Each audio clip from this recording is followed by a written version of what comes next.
Welcome back to my channel. I'm Kat and this is Catadactyl. It has been a hot minute since I have done a video. I know that I have probably uploaded recently. Those videos were probably filmed in February. I had to go home to America for about 2 months due to some family problems that aren't so happy to talk about. So you'll see that reflected in my reading habits. I have 3 books that I read and then 18 romances. So it was very much a time where I didn't really want to read anything plot heavy or really dense because there was just a lot of other stuff going on. And I also didn't bring my camera with me to America, so it just wasn't that time, if that makes sense. I just wanted to be with my family. So yeah, without further ado, let's go ahead and get into the wrap-up. The first book that I read in March that I want to talk about is Educated by Tara Westover. Now I started that in Japan and then we moved and I never finished it, but I actually had it on my Kindle, so I managed to read that, I think, on the airplane going to America. So I guess the end, I just wanted to feel some sense of completion and I wanted to feel like I knew what happened to her in the end. So if you don't know, I mean, I guess who wouldn't know by now, but it's about Tara Westover's life growing up in kind of the backwoods with a family that doesn't really believe in school and is kind of against the man, and she kind of fights her way out of it and goes to a very prestigious school, and then she kind of makes a name for herself, and she is really kind of striving to make her own way while also dealing with kind of the mental abuse that a family might put on you even after you're gone. So I think that was the really interesting part for me when I finished reading the second half, was just seeing the different ways of abuse that aren't necessarily physical and aren't necessarily bound by face-to-face interaction. So it was a painful read, I think, and overall I think I give it 3 stars. So then the next book I read I picked up in one of my layovers. I picked up I'll Be Gone in the Dark by Michelle McNamara, I think that's right, and she is a journalist who was hunting the Golden State Killer. So I don't know why I thought this would put me in like a good time to be visiting family during a bad time. Yeah, it's just like a terrible reading choice for that, but I think I was just really intrigued. I'd heard like amazing things about it, and my sister, who listens to a lot of murder podcasts, she said like everyone was talking about this book, so I picked it up and I pretty much read it, I think, in 1 or 2 sittings. I could not put it down. I mean, once you get to the midpoint of the book, it's just like you cannot stop. So she's a journalist who in her free time is putting together and researching facts about the Golden State Killer, who was never caught and had something like 28 murder and assaults. So moving all up and down the Mendocino, I believe, in California, and like up and down the coast. And the tragic thing is that the author died before the killer was caught, and they did catch the killer eventually. And so I think that if you're into any of the true crime or murder podcasts, this would be like right up your alley. I'm not really into them because I'm a huge scaredy cat, but I found the book engrossing, so I give it 4 stars overall. It is getting cold here, so gotta have my little bit of cocoa. So the next book that I want to talk about is History of Wolves by Emily Fridland. In this book, we are following Linda, who's growing up with her family.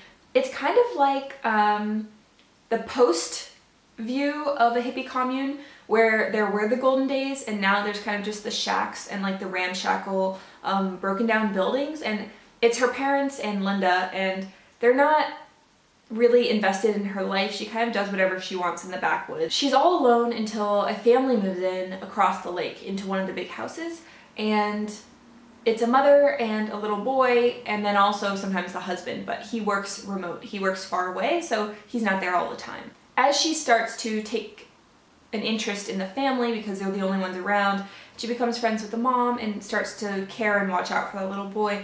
She starts to like love them as a family and shares like the wilderness with them, until one day when something very, very bad happens.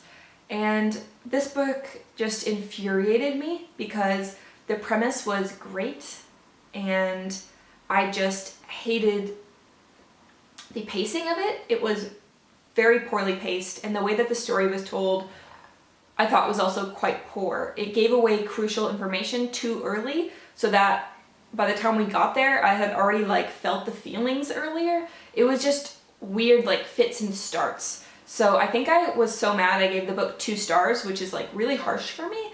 And I really don't recommend that actually. So yeah, it wasn't overall great. So I think at that point, stuff with my family started to pick up, and I just went into romance land. So I read 18 romance books pretty much back to back to back to back to back without stopping. So yeah, I'm just gonna shoot them up on the screen real fast and we're gonna move on because only one of them I really remember any details about whatsoever. So we're just gonna skip through like 17 of them and then I will tell you the one that I liked the most. So, if you don't like romance, then thank you so much for watching and I will catch you in another wrap up. But for those of you that do like romance, here are some of the ones that I read. Okay, so we have a trilogy by Megan March. I'm just looking at my laptop. So we have Ruthless King, Defiant Queen, and Sinful Empire by Megan March. Now, this one was pretty good. Basically, it's like 50 Shades, I guess, meets a guy who's like a kingpin and a woman who runs a whiskey distillery. Okay. And then I was like, oh, Megan March was pretty good. So I read Beneath This Mask by Megan March, which I have completely forgotten. Other than that, the story hinges on the fact that there's a pivotal scene where one of them is wearing a mask. Great recall. Then Blood and Ballet by Melissa Mitchell. This one my sister owns because she helped crowdfund this book, and she loves this author. It's really good. It's a balletic vampire novel, and it actually was quite good. The dance scenes were amazing. Okay, then next I read Aced by Ella Frank and Brooke Blaine. Literally don't remember anything, so okay. Mary Inkmas by Malia Hibbert, which I read because I heard about it from Possibly Literate, Emily at Possibly Literate, and it's also with tattoos. I remember this being a letdown. Like, it was quite good, and then the end was like, okay. And then I read Locked, which was the second one after Aced by Ella Frank and Brooke Blaine. Again, I don't really remember. It may or may not be an actor. 2 actors. Who knows? Then I read The Hellhound by Adeline Jaden, which is a motorcycle club like series. And of the motorcycle club ones, I always like the one who's like the like really damaged one. So I just skipped the others and I just read straight to The Hellhound, which okay. Then I read Untouchable by Sam Mariano. So this was the other one that stuck in my memory, but like not for the best of reasons. So the beginning is really dubious, and by dubious I mean it is forced. And so when I first read it, I think I was caught up in like something I'd never seen before, which is where the person starts out hating like the love interest for like the first 2 years of the book. And then it turns around, but then like afterwards, I think that has kind of soured in my mind completely. So just not gonna talk about that one. The Hunt by Susan Blyler, and then The Hunt 2 by Susan Blyler. These are, I think, werewolf ones, I forget. Bear in a Bakery by Elizabeth Otto, which is a bear shifter and a bakery owner. It was cute. Alpha Principle by Preston Walker was very bad. I remember that was quite bad. So bad that I actually did read it because I was reading it out loud to my sister and she was laughing her ass off. Then The Simple Wild by K.A. Tucker, which I expected to be quite good, and then the end was just so bad. So, I don't know. Dragon Actually by J.A. Aiken, which I have no idea. I don't remember dragons, but I don't remember anything, so good job, myself. And then Dragon Hunt by Charlene Hartnady. So I think I went through some phases, you know? I did vampires, I did motorcycle clubs, I did werewolves, I did bear shifters, and then I went to dragons, and then I was like, I've exhausted all of my shifter and motorcycle romances, so I guess that's just it for me. So then I think I was just exhausted of romance, and I just stopped reading for a while, for like 2 weeks, just to like catch my breath. Yeah, so, oh yeah, my favorite one, right.